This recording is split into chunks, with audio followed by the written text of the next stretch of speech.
Hello, everyone. I'm Dr. Stan Steindl, and welcome back to Compassion in a T-shirt. Over the past few weeks on the channel, we've been exploring the idea that compassion begins with listening. We've looked at why listening is such a powerful act of compassion, how to listen more deeply, how to resist the urge to jump in with advice, and how reflective listening can help people feel genuinely understood. Listening isn't simply a communication skill.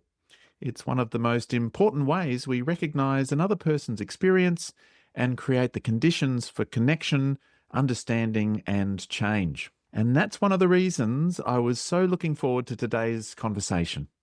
My guest is Clarissa Rayward, family lawyer, author, speaker, podcaster, and founder of Happy Lawyer, Happy Life. After experiencing burnout in her own career, Clarissa began asking some courageous questions about what it really means to build a successful professional life. Rather than walking away from the law, she set about reshaping the way she practiced it, and in many ways, helping reshape the profession itself. In this conversation, we explore her personal journey through burnout, the role self-compassion played in the choices she made, and what she's learned about creating a career that is both meaningful and sustainable. We also talk about compassion in family law, whether compassion has a place in an adversarial legal system, and how listening, empathy, and human connection can transform the way professionals work with people in some of the most challenging moments of their lives.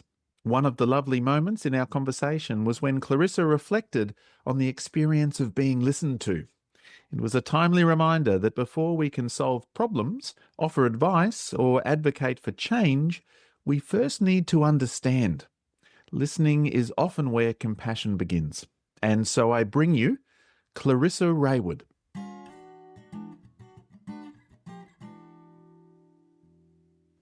Clarissa Rayward, welcome to Compassion in a T-shirt.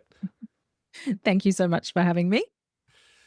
I thought we might start with your story because, I suspect it's one that people will recognise for themselves, whether they're lawyers or not. You know, that it's this coming to a point in your career really where you'd worked so hard to build it up, and then it just felt no longer kind of sustainable in the same way, I suppose, and something had to change. So I guess I'd love you to take us back to that time and what was happening and what ultimately led you to begin creating a different way of living, but also practicing law.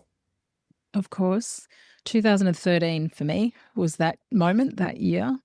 And as life happens to throw things at you, a series of things had occurred that led me to a moment where I went, oh my gosh, like what is this life that I've built? The first of those was in 2012. I had my first daughter. And at that point in time, I was running two businesses, a law firm being one of them. The law firm was not particularly in a state where I was able to take maternity leave. And so I was back at work very, very quickly, very stressed. My eldest daughter, London, was not a great sleeper. Some might say that would be a direct connection to what was going on for her mum at that time. But that first 12 months of her life, I found really hard. And that really led me into 2013 and this absolute moment of driving to work. And I own my business. Like, it's my creation. I did this, and sitting there and thinking, I don't want to go. I don't want to go to my own workplace. And if there was a place I could hand in my resignation right now, I would hand it in without a doubt. And that realization was huge for me. And it caused me to reach out. In law in Queensland, we have the Queensland Law Society, and they have a free program of support for all people working in law, not just lawyers. So I made the call to the Queensland Law Society. They were able to connect me really quickly with a psychologist, and I was able to go in that day. So it all happened like this. And the thing I most remember about speaking, I can't remember the gentleman's name, but it was a very powerful hour of my life. And the thing I most remember about that hour was not the conversation I had with him. It was the sitting in the waiting room in the city, this peaceful space. It was slightly dark and there was rainforest tunes playing. And I felt in that moment like that was the first time in a really long time that I had just sat with nothing, like in my own head. Walk into that first appointment, he says something like I say to my clients, you know, what's brought you here today? And I just burst into tears. And I was like, I don't even know, but I just know that whatever I feel right now is not how I want to feel. And the game-changing piece of advice he gave me that day was go home, put your daughter to bed, don't stress when she cries. It's okay, you've got this. And it was like, it was the moment for me where I think, had that realization of this isn't working. And I'm in charge of that. I've created that, and it's on me now to change it. And it isn't easy when you've built a business, particularly yourself. You can't just say, I'm going to take, well, I guess you could, but there's some significant consequences if you say I'm just out or I'm taking 6 months off or whatever it is. There's big consequences. And for our family, there would have been significant financial consequences. And I'm also, I think, a really great lawyer. And so I didn't want to just go, I'm done. This stuff's too hard. Can't do it. I genuinely wanted to explore how I could continue as a great lawyer, but in a way that was sustainable and aligned with who I am as a human being. And so that set me on this curiosity journey of happiness, really, is what I called it, because I wasn't at that point diagnosed or treated with any psychological conditions such as depression or the like. I think burnout definitely was in that space. But for me, it was just curiosity of, I don't want to leave the law. And that's largely what the advice that was available at the time was about. Like, law is just hard. This is how you're going to deal with it. You go do something else. It's like, no, that can't be right. I'm determined to prove otherwise. And so that from 2013 to 2026, I've just been on this journey of first selfishly trying to understand how I could shift things in a way that would enable them to work for me as a human being. And then as I started to do that, I helpfully fell into a business course a short time thereafter. And part of that business course was teaching us about content and the advantages of using content as a marketing system, blah, blah, blah. And that led me to one Saturday night sign up to a blogging site. This is, again, back in 2013 when blogging was a thing. Like, that was a real thing. But blogging as a personal blog in a law firm was not a thing. That was weird. And I just started writing what I was doing. And that led to other lawyers reaching out saying, hey, this is really interesting. I feel a lot like you feel. Can you tell me more about what you're learning, what you found, what you're doing? And fast forward to now, that led to me writing a book, running a podcast for 6 years. And now I run a business called Happy Lawyer, Happy Life, which I describe as helping lawyers, albeit, as you said, it's not unique to us as lawyers, but helping lawyers build careers in law that have at the heart of them whatever happiness is for them. And really trying to own happiness, my word, everyone has different words, but it's a positive feeling, and really trying to design your life and your career to fit with that positive feeling, and not just accepting that, oh, well, law's really hard, and so things that are hard should feel bad. No, things can be hard, but we can still navigate how we're going to do them, and there are elements that we have control over that we should really lean into to give ourselves the best chance of being and feeling the best we can as human beings. There was a real confluence of things, I suppose, wasn't there, at the beginning, and sort of both personal and work. There's a lot of factors that can really start to build that sense of overwhelm.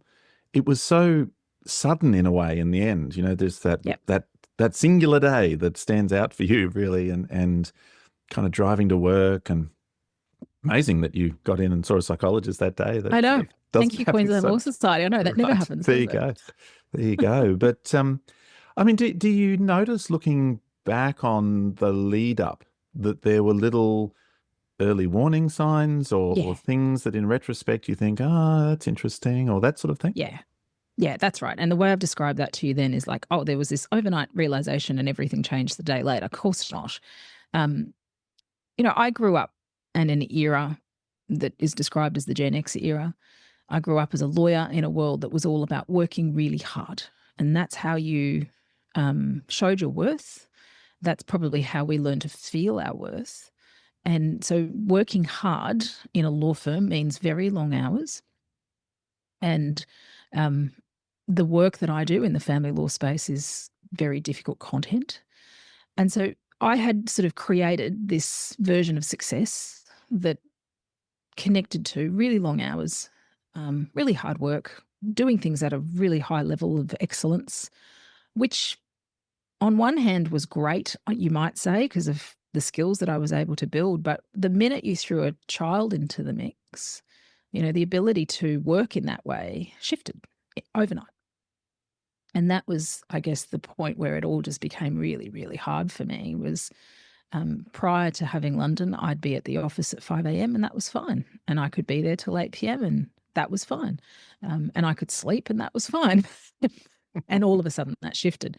And so that, from a structural perspective, was probably the turning point in that sense. But it's the behavior that you sort of fall into, and that certainly the work world that I lived and grew up in created around me, that led me to that point. And I don't think there were any role models for me at that time that were modeling a different way of showing up in work. And that's, I think, the difference that I see now, particularly as someone who employs people who perhaps are from a much younger generation than I am, all generations, mind you. But I think we've all just got better at saying, does that genuinely mean success? Does working in that way genuinely mean success? And I do thank COVID to a point for this. Like, are there different ways that we can show up in work, that we can show up in life, that still mean that we're successful? And just really querying that. So it wasn't just an overnight, I've had a realization and fixed the problem the next day. There was a big lead into that. And I'd suggest, go right back in life when you think about how hard you work at school. And then as someone who is an academic person who ends up in law, and I see this a lot with my colleagues, there are certain drivers that we have that will lead us into a place where these types of behaviors become our normal. And they're not always the healthiest things. Yes, no, as a fellow Gen Xer, I remember those days, and friends who were lawyers or accountants or a range of different professionals, really, where it was about getting into those top tier firms, and then the amount of work that was required and trying to make your way up the chain. I mean, you mentioned the self-worth and so on, and almost the really tricky, vicious cycle of perfectionism and self-criticism too, or something like that, and the way that it kind of works and actually does help with achievement, and in a way it kind of can be sort of harmful in a way as well. Yeah, because I see that and when I say we, I mean lawyers, and I'm generalizing. We're all humans, we're all different, but in a generalization, something I took from running my podcast for 6 years was lawyers overarchingly are more perfectionists than not. And that trait is super helpful from a work perspective, making sure that you're accurate, that you're thoughtful, that you're doing things at a super high standard. But when you then apply that same frame to life, to, for me, to my role as a mother, to how I'm showing up outside of this, it can become really problematic because the bar just gets set at this unnecessary height that does then feed into your self-worth, exactly as you've said. And I think trying to reframe all of that and look at things differently was something that took me some time. And really, as I listened to the story, of course, it's my particular lens through which I view things a little bit. But in many ways, what you were doing was just this great act of self-compassion there. In a way, you had become sensitive and aware of really your own suffering, the overwhelm, the burnout, and you took steps to take some helpful action. I mean, how would you conceptualize that? I mean, is self-compassion, what are some of the perhaps qualities that you had to bring to that decision really to make a change? It's such a great question. I think it is that acceptance that you're vulnerable and the willingness to put your hand up and say, I feel like in that moment, particularly when I reached out to the Queensland Law Society and they connected me with a professional, I feel like I'm failing. Like, being able to say that is a hard thing. And so for whatever reason, I reached a place where I was able to say that, but then very quickly able to frame that as, hey, I'm like, this is okay. Now maybe this is my academic brain kicking in. Now let's get curious and find out what the solution is, rather than sitting in that feeling any longer. And that solution, that's ongoing. That's not like, again, I sorted that out in 6 months and life's been merry since. Because interestingly for me, and when you're linking the dots of my story, in 2016, my youngest brother committed suicide. And so that was then another massive life moment of perspective, realization, rethinking all sorts of things. Like it was another thing that just really made me pause and go, oh, hang on, this is different now. And then another event happened in 2020 when I lost my best friend to brain cancer very suddenly, in the early parts of COVID, when we were all unable to be with each other.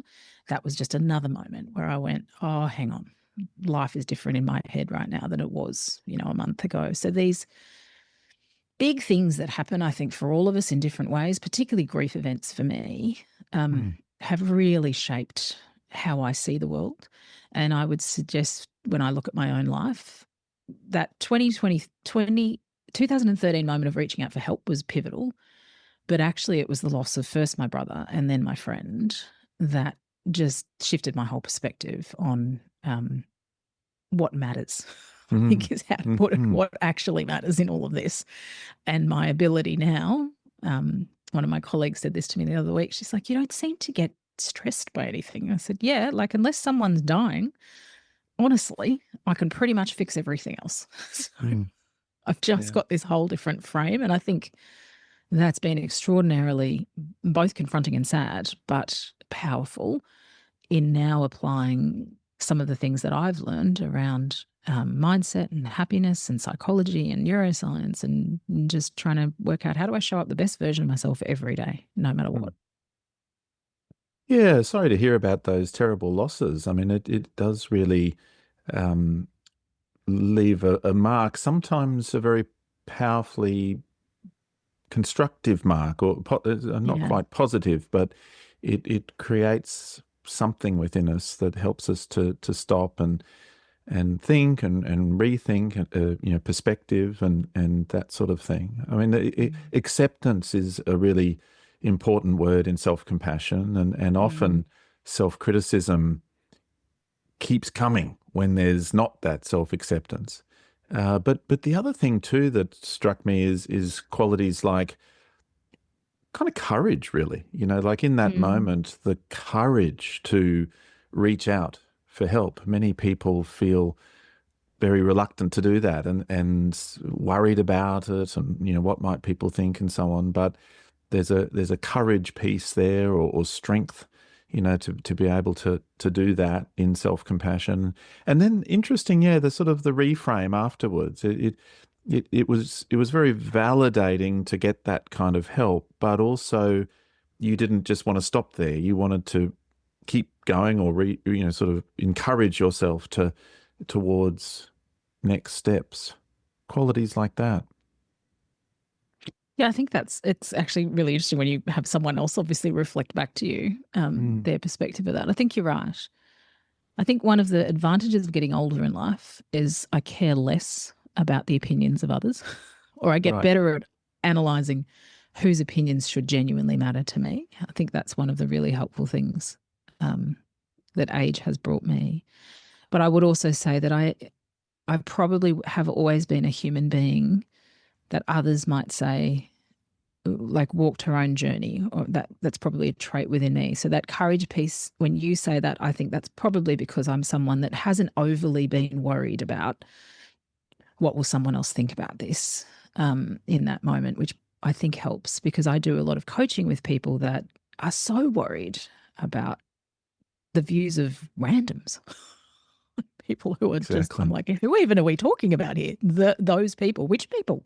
The randoms on Instagram, Facebook, I don't know, randoms. I'm like, gosh. And I think having that perspective has helped me of whose opinion should I genuinely be concerned about, and trying to test my own thinking from that place rather than that broader, like the people, whoever they are.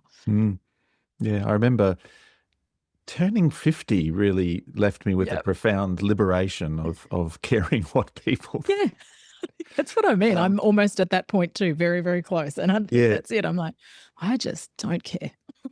Yeah. I mean, there are still little things that bubble up occasionally with that. I mean, we're sort of social animals, aren't we? But yes, there is something about the sort of courage to do what feels right and important and healthy, for our well-being and things like that, maybe even despite what others may or may not say. Yeah. I mean, in some ways, I admire that a lot in your work. Is that you know perhaps there was an urge to walk away from the profession, at least when you were sitting in the car. You couldn't because it was your own business and so on. But also, you stayed and you just tried to reshape things and not just for you, but for others as well. But what were some of the things perhaps that you had to let go of, or perhaps that to continue on and to reshape? Mm. The first part was some people. So I did have to let go. And again, hindsight, that's not probably something I was so conscious of at the time. But as I started to focus on different things or talk about different things, I lost some friendships in there. And again, hindsight, I think, well, that's actually probably helpful because I was moving into a space where my different perspective was going to help me. And had I stayed in some of those friendships, as much as I value them, and there's still a grief piece around that for me to a point, I can see now why that happened.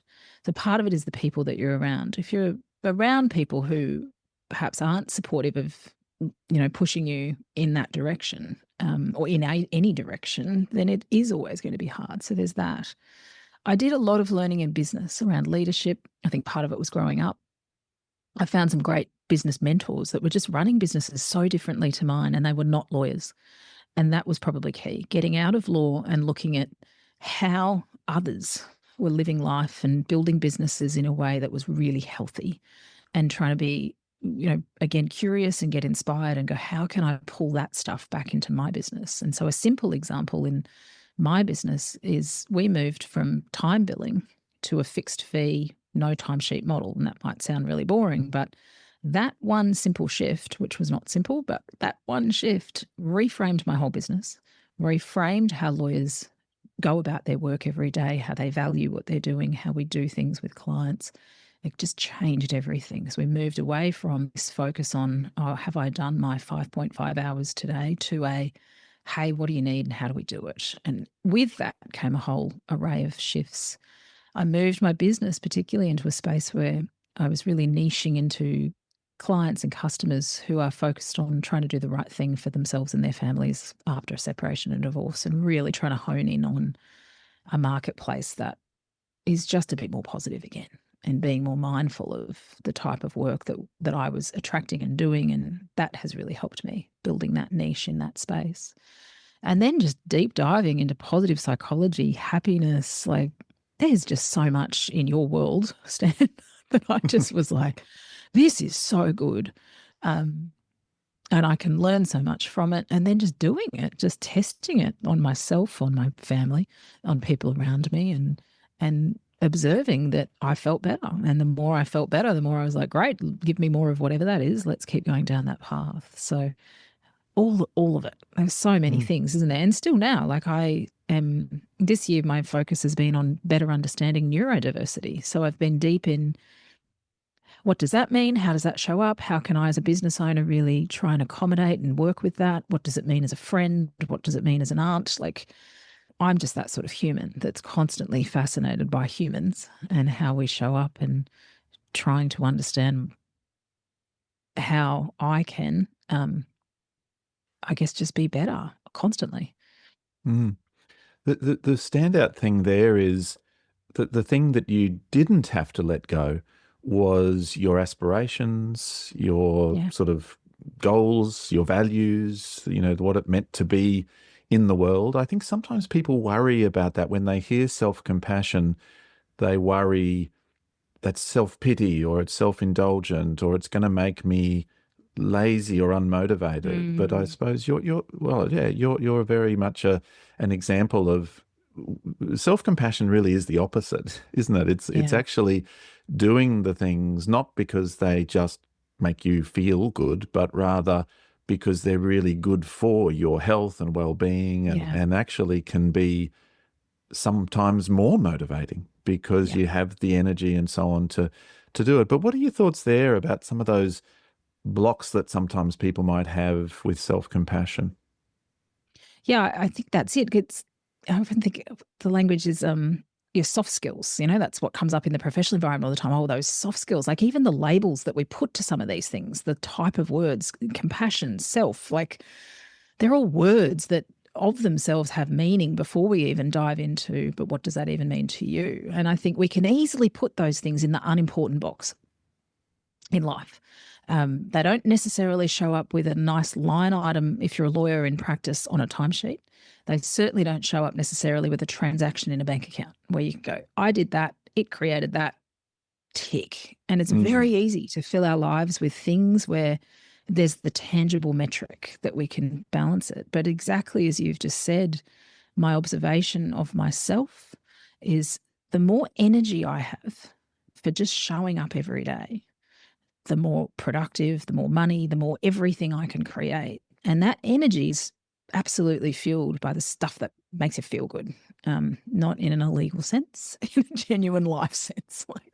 And so for me, that is connecting with people, having good conversations, deep diving into stuff, running every morning in a really bad, slow way, eating really well, sleeping really well. Like there's just this whole load of things that you go, all that stuff is essential for me to have energy. And when I have energy for life, all of these other great things happen.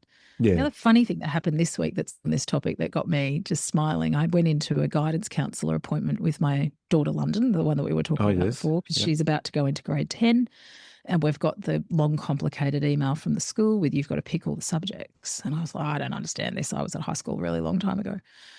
Great guidance counsellor, amazing, such a wonderful conversation. And his whole comment to London was, look, whatever it is that you're going to do, pick something that you just love doing, because from a wellbeing perspective, what we've seen with students is if they're actually doing something that they love, it leaks into everything else and they're probably going to perform better at everything else. This beautiful academic conversation again around I've got to get so many things to get the right marks to do the right thing. But I loved that there I am sitting at a school and the focus is on, hang on, there's a bigger conversation here. What do you love doing? Let's work that out. And now let's try and fit all of that in, because what we know is when you love doing something, everything else is going to benefit from that. I think we've got better at understanding that in life. Maybe people previously would say they understood it really well and we lost it along the way somewhere. Interesting. Yeah.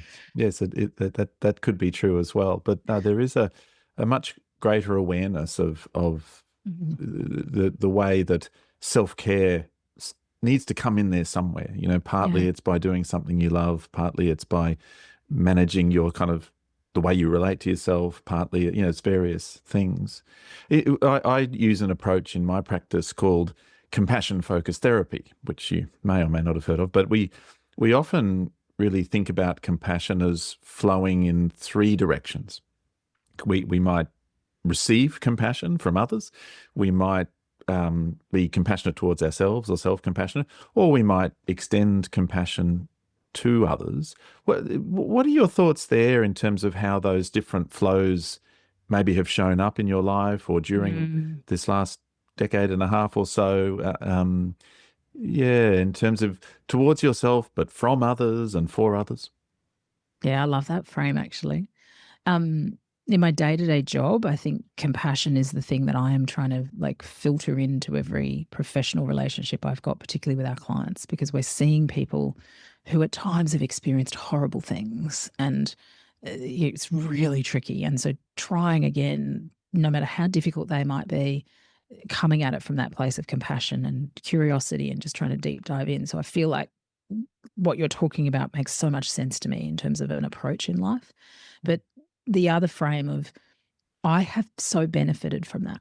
I have so benefited from that from others at moments that have really mattered to me.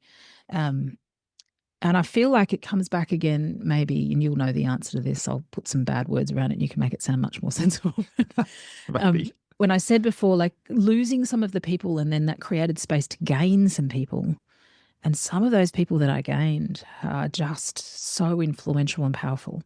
Not in an influential, powerful, take over the world way, but influential, I should say, and powerful over me in how they've enabled me to feel confident in, particularly in law and really tackling things from a very different angle. When someone who perhaps has a very traditional marker of success, for example, a judge, if I take that as an example, steps in and says, hey, I really support what you're doing and why you're doing it and what that means. And this is the feeling I have about that. That just gives you confidence in that piece. So I feel like, yes, that give and take in so many different ways for all of us as humans is extraordinarily powerful. Mm. Yes, it can really, uh, kind of flow back and forth, and kind of feels good for everyone in a way. It Yeah. can, it's okay for compassion for others to also feel good for the compassionate person, I guess, Mm. and it's also helpful and feels good on the receiving end. I mean, sometimes people feel really reluctant there too, reluctant to open themselves up to Mm. receiving compassion. And young lawyers, I can only imagine, are in a particular kind of motivational system, a fairly competitive achievement, do and achieve and sort of that kind of motivation. And sometimes it must be hard for them to just open themselves up to receiving care or compassion or even kind words or compliments or affirmations or whatever it Mm. might be. Is that something you've noticed amongst your cohort of professionals? I think and again, I'm conscious of the frame now through which I run a business and attract people. But I have 3 law students working with me at the moment who are outstanding. Um, and I would suggest that they are much better than I was at their stage of career and life at focusing on some of the things that you and I are talking about. Now, Mm, again, I'm conscious though that at the firm I have has all of this at the heart of it. So hypothetically, you could therefore be attracting people who this sort of stuff matters, and that's exactly why they're here. So it's probably not a good test of mm, everything. But generalizing, again, I do feel like the students that I encounter are much better now at saying, hang on, this stuff matters. And I want to know what you as an organization are doing about that. I really do think that there is a different conversation happening that certainly never happened, or I would never have felt strong enough to say, hey, how I feel matters when I mm, was 23 or 24. Like that was never going to be a thing for me. So mm, I think there's just better conversations happening. I think people earlier in careers are asking better questions about what does this organization mean? What does it mean to work here? I'm sure there are still lawyers and young lawyers working very long hours, but they don't have to, in my view. And I think that's probably part of it. Like long hours is not a bad thing. If you're at a stage of life where that's your thing and your career is everything and that's where you're leaning into and that's a choice you're making, I'd say you go. It's more that it just became the default norm. And that's mm, different for me. I feel like there has been a shift in law. And I feel like, and someone will tell me if I'm wrong, that there are just better opportunities and that's the wrong phrase, not better opportunities. There's more awareness of the different opportunities that exist in my profession that don't necessarily mean, oh, we just go to big firms and we do this thing. That's still a pathway and it's a great pathway, but there's so many other pathways and there's a lot of people that talk about them now, which I think is a mm, great thing. mm. Yeah, very, very encouraging, really, to hear you say that. And there might be different pockets around where sort of Yeah. people are, but certainly I think it does feel like that. People are coming through with much more of this kind of awareness. It's interesting. I was just sort of, as you were speaking there, trying to contemplate, because in some ways the what you do, especially in family law, is as, at the heart of it is compassionate. It's people Yeah. that you're working with who are having some of the worst days of their lives, and all hell's breaking loose, and it's very, very upsetting and stressful, and so on. And yet it's also an adversarial system whereby Yeah. there's a kind of a competing thing, kind of conflict, really, I suppose, is somewhat at the heart of it too. So, what are your thoughts there? I mean, can compassion genuinely thrive within a system that's a bit built around conflict, No, or you? Okay. no, I don't think it can. And so this would be another thing then that feeds into one of your earlier questions around, what were the things as such from Hmm. 13 to now. So I teach and live and work in a model of family law practice called collaborative practice. And what collaborative practice does is brings together teams of professionals, lawyers, mental health workers, social scientists, child experts, which again tend to be from the social science frame, financial planners, financial experts, like all of these different people that all have value in a moment where a family's relationship is shifting, and we might need to navigate what that might mean for kids and what that might mean in terms of money. And when you bring a team like that together and you sit at a table and you ask a different question, instead of saying, what does the law say the answer is? We say, who are you? What matters to you in life? Where are you trying to get to? Let me understand all of that. And now I understand all of that. How can I make that work with what the law says the right answer might be for you? A whole different place. And that model works through sitting down at a table, having conversations, problem solving, and not getting into this I say this, you say this, I say this, you say this adversarial model that exists everywhere else. And that whole world has been a game changer for me because I've had the benefit again of hanging out with social scientists who bring a different frame to things, financial planners who are so focused on what matters to you, what is success, what do you want to do with money? Like they just ask entirely different questions than what I was asking as a lawyer, in the early stages of my law life. But that way of working I find so rewarding. And so that sort of drives my whole practice. I just was teaching a course of that this morning. I get to teach that all year with other professionals. And the skills that I've learned in that space, I then do bring into my adversarial work. And I do my very best to still be asking those questions, even though I'm working in a model that I know is going to take me into a court process. But there's no reason why with my own client, I can't still be saying, well, who are you? What matters to you? What did you really want for your future?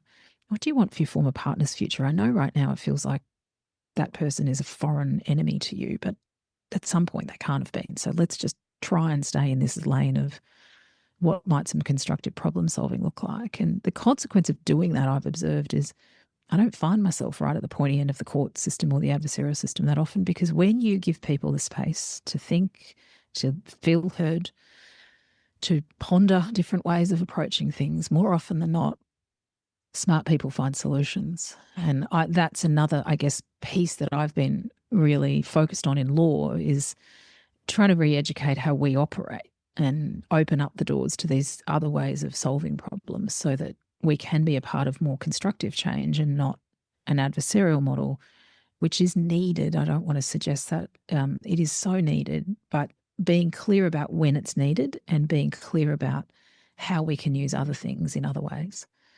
Mm. Yes, it really sort of strikes me that in that sort of situation for families where the relationships are shifting, as you say, that there's just a heck of a lot of threat system activation Yes. going on. Everyone's in that kind of fight, flight, freeze, appease mode, and well, quite a lot of fight mode, I suppose. Well, but across the board, and so the collaborative approach really does give us a chance, I guess, to help down Yeah. regulate some of that threat system. People Yeah. working together, communicating somewhat, understanding, what matters for themselves and each other. It moves into a more kind of soothing system, down regulating kind Yeah. of potentially sort of a mode. And so in a sense, like I might frame that as a very compassionate sort of an approach. But compassion is not mutually exclusive from being a strong advocate either. To That's be right. able to, if need be, to be able to advocate for one's client, and I suppose someone else is advocating for the other person, and if that can be done without, I guess, ideally, if that can be done without hate or without shaming Mm-hmm. and things like that. I mean, I suppose sometimes that sneaks back in anyway, but still, compassion can be kind of a part of being a strong advocate. It is about wisdom and strength and courage and care. Those are the kind of qualities, and so they still Yeah. apply there. Yeah, I agree. And I think what I'm looking for when I work with clients, particularly clients in the court process, is that it's not fun. I don't like it. They don't like it. No one's jumping out of a court process and saying that was the best day of my life. But what I am looking for is I understood what was happening. I thank you for that. I felt like I, had choices and that I could understand the choices. I may not have agreed with the outcome, but I felt empowered. That's sort of what I'm looking for, which I think is, for me, what you've mentioned there around being a strong advocate. We can get confused in life, I think. We've got some great big examples of this going on in the world right now, that aggression, sarcasm, rudeness, shame, particularly fear, are all powerful. And gosh, they can be. We get to see that. But there's some extraordinary power I've observed from some very skilled advocates around me that come from steady wisdom, courage, as you say, quiet, silence. All of these things that are easy to put in the box of weak, and they're just not. And I think that's there again, the role models that I've tried to sort of lean into and observe and learn from when I'm in that more pointy end of law is, how do I still show up as a person that's consistent with who I believe I am and how I should be, but in a way that is supporting the people that I'm here to help. Calmness and steadiness they are so powerful in so many ways. Your work through Happy Lawyer, Happy Life, and I'll have all the links to these things in the show notes, of course. But you're becoming really a voice for changing the culture of the profession itself. I mean, what changes would you like to see, in the legal profession, I suppose, over the next decade, or especially if we were taking wellbeing and compassion and just sustainable practice seriously? I think the change now, and the piece that I'm leaning into now, is what I'm calling structural change. So my work up until probably last year was very focused on individual. Wherever you're working, whatever's going on, I can't change that or control that. But what we can all do is focus on individually what we do in that space.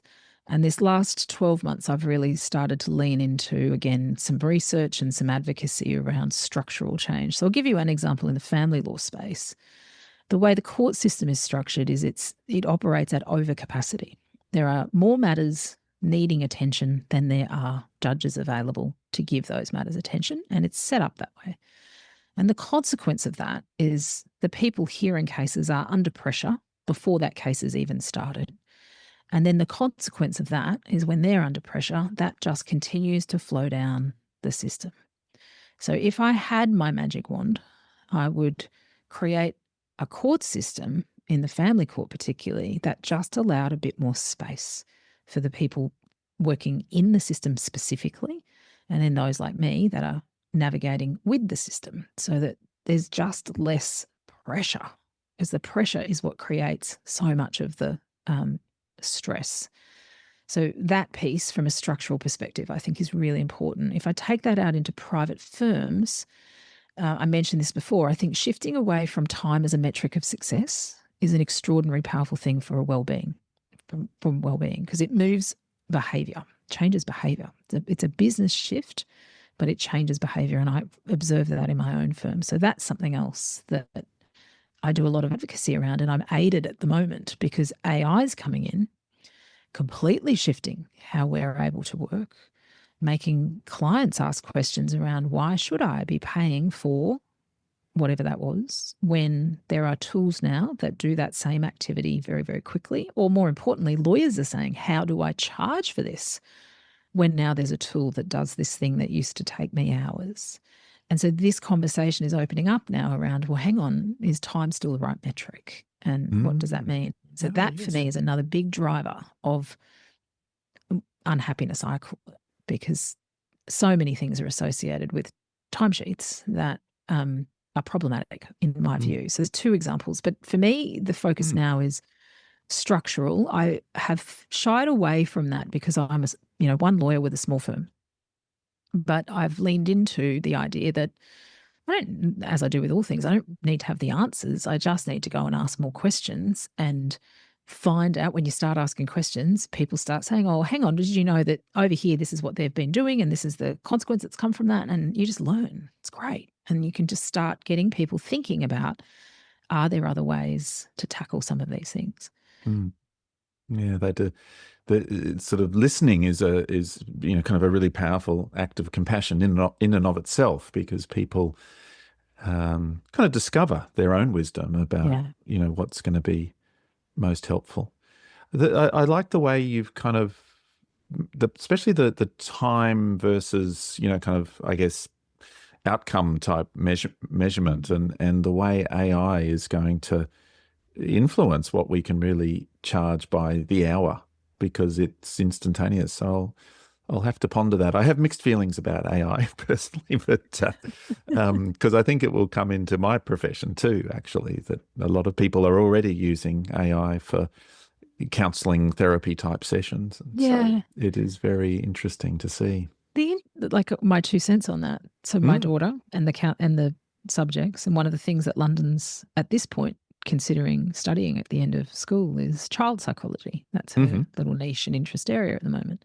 And when she said that to me, I was like, that is such a super idea. For me, that is so much a career path that will not be disrupted entirely by what's happening around us. Now, look, I might be entirely wrong on that. No one should ever take that advice and go, right, I'm off to be a child psychologist. But my view is the human connection, the ability for you to do almost what you're doing with me in this podcast, to take what I'm saying and then reframe it back and add another layer to it, that is so valuable, and that will never go away. Where I think it will help professionals like yourself is the ability, for example, for the tools to, if people want it, record the thing, provide the summary, give the bullet points that they can take away, create resources out of conversations that you're having that are very personalized to that person. That, I imagine in current life, there's note taking perhaps in some way, or there's time after meetings where administrative tasks are happening. I think there's the ability to really leverage knowledge and customize knowledge through tools. But equally, what I perceive we will pay for is the direct human connection. That Mm. tool can't give that to me. Mm. Yeah. Which really, I think, very nicely brings us back to compassion as the thing. Yeah. That does certainly feel harder to replicate by a Yeah. machine. Um, Yeah. but so just before we finish, I guess, what are your thoughts, whether someone's a lawyer or a psychologist or a teacher or accountant or whatever, any type of worker? Yeah, and they're just sort of wanting to have a meaningful life, and what have you sort of learned? I guess you used the word happiness, which is a beautiful word, and I had flourishing in my mind, or thriving too, sort of other words. But yeah, what's something that you think we could all benefit from in terms of that? For me, it's coming back and writing down whether it's good, whether it's success, whether it's happiness, whatever that word is for you, what that means to you. And in the micro, the activity I do with people when I'm coaching with them is, write it down on a day. What does a successful day look like to you? Just write that down. What does a successful week look like to you? What does a successful month look like to you? What does a successful year look like to you? And whatever answers to that, just always paint some sort of picture that enables us to go, well, hang on, this is really interesting. That there seems to be something that really matters to you. And how much of that are you getting in your life right now? For me, that happened when one of my coaches said to me, when we're finished this 12 months of coaching, what would success look like? And I said to him, being able to drive my kids to school every day. It was not something I structurally at that point was able to achieve with how my work was intersecting with everything. And you'd be like, what's that, Clarissa? What sort of success is driving your kids to school every day as they fight in the back of the car? But it just stood for a whole lot of things for me that I was Mm. unable to achieve. And by framing it in that very tangible way, helped me to then move the dice on the board and create that. So my answer to that would be getting deep on, it does require some navel gazing, as some might say, but getting deep on what does a good life actually look like for me, which is a Mm. really hard question and not one that you can answer in 5 minutes. But I Mm. find a frame that has helped is to just genuinely look at where you're spending your time and what feels good and what doesn't. And that can just start to sort some of those things. Mm. Yeah. Yes, and we discover what really matters, and that's what feels like moves us closer towards happiness Yeah. and flourishing and so on.